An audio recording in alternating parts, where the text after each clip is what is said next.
Hello everyone, it is Leon here and I am with Dave. Hello. Has just come back from Paris, was it, seeing Watch Dogs? I was seeing Watch Dogs. Okay, so tell us, we've seen something before, tell us what we're seeing here, what is happening? Right, so this bit is essentially, these are bases which are called CTOS Systems, which is essentially Central City Operating System. Right. In practicality, they work quite like the antennas and encampments you get in Far Cry 3. So you have many of these bases spread throughout Watch Dogs taking Chicago, and in each district you essentially have to hack one of these bases, and specifically the mainframe room found in these bases, to actually fully get all the benefits of that area of the map. It's like, so think in Far Cry 3 you have to scale that antenna to reveal what's in the map. So is the map closed off until you clearly... is this the red section we can see on the map? Yeah, the benefits of it are closed off, so you won't be able to hack anything in that district until you hack the mainframe. So this is using, what's that device called that you've got, the handset thing? I don't think they gave a name, but essentially it's a smartphone that has many different... And you use that, so until you take these bases out you can't hack phones. Yeah, so you can't hack security cameras, or you can't read people's profiles in this district, so it's very much like exploring the city, coming across these bases, and these bases then work like the encampments in Far Cry, where you don't necessarily have to adapt. How does this bullet time thing happen here? So this is called focus mode, or the focus, and it's essentially a slow motion mode where they want Ubisoft Montreal want it to act as a kind of a system that lets you multitask quite easily on the fly. So whether you're doing a hairpin in the corner while hacking a security camera, so it's designed to allow you to shoot and hack at the same time. So it just lets you process things. What sort of things can we interact with then? Because we saw then he made some cover pop up.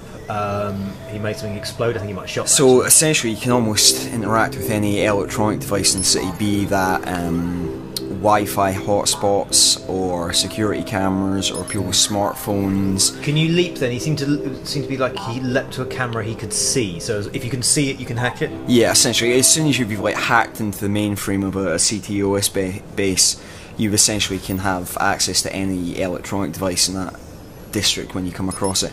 Now, we also got shown these Wi-Fi hotspots, which they almost work like platforming challenges, where you'll see essentially a line which leads up to somewhere, and you have to follow that point of sight to the kind of the mainframe box, and then when you hack into that, you can actually get access to, say if you're hacking into an apartment building, you can actually gain access to, say, people's laptops that we're seeing here. So that's essentially like the webcam in his laptop, so you can see into people's lives, and there's a certain degree of voyeurism and Big Brother going on. Do you get anything out of that, or is it just, do you just discover things? Or It's all like little personal stories, so you can read through their emails, and it's kind of like showing you the real personality and the kind of darker side of the site. They described it as like seeing its darker underbelly, but also seeing lots of mundane kind of stupid little scenarios, just to give the game some personality. And how is it structured? Because we've seen a lot of what we're seeing here is that he just sort of browses through files, hacks into people's phones, discovers crimes in progress and things that are happening, and then pursues them. There doesn't seem to be any core mission at the moment. There is certainly a very pronounced narrative thoroughfare where there are 100+ story missions which are promised,